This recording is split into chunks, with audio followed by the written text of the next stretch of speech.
കേരളത്തിന്റെ chief minister ആരാകും എന്നതിൽ ഒരു ഔദ്യോഗിക പ്രഖ്യാപനം ഇന്ന് ഹൈക്കമാൻഡിന്റെ ഭാഗത്തു നിന്ന് ഉണ്ടാകുമെന്ന് എല്ലാവരും പ്രതീക്ഷിച്ചെങ്കിലും ഇന്ന് അത്തരത്തിലൊരു പ്രഖ്യാപനം ഉണ്ടായില്ല.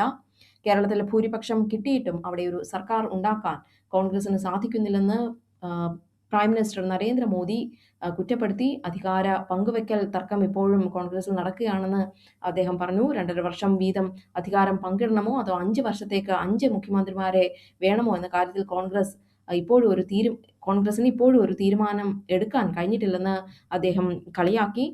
പഴയ ചരിത്രം ആവർത്തിക്കുകയാണെന്നും ഛത്തീസ്ഗഡ്, രാജസ്ഥാൻ, കർണാടക എന്നിവിടങ്ങളിൽ ഉണ്ടായ സമാനമായ നേതൃത്വ തർക്കങ്ങളാണ് ഇപ്പോൾ കേരളത്തിലും ആവർത്തിക്കുന്നതെന്നും അദ്ദേഹം പറഞ്ഞു. ഇതിനെതിരെ രമേശ് ചെന്നിത്തല പറഞ്ഞത് കോൺഗ്രസ് ഒരു ജനാധിപത്യ തരത്തിൽ പ്രവർത്തിക്കുന്ന ഒരു പാർട്ടിയാണെന്നും ഡൽഹിയിൽ 50 ദിവസത്തോളം എടുത്താണ് BJP അവിടെ ഒരു മുഖ്യമന്ത്രിയെ തീരുമാനിച്ചതെന്നും അദ്ദേഹം പറയുന്നു. അതുകൊണ്ട് കോൺഗ്രസ് സമയമെടുത്ത് എല്ലാവർക്കും ഇഷ്ടപ്പെടുന്ന, എല്ലാവരും അക്സെപ്റ്റ് ചെയ്യുന്ന ഒരു മുഖ്യമന്ത്രിയെ സജസ്റ്റ് ചെയ്യും എന്നാണ് രമേശ് ചെന്നിത്തല പറയുന്നത്.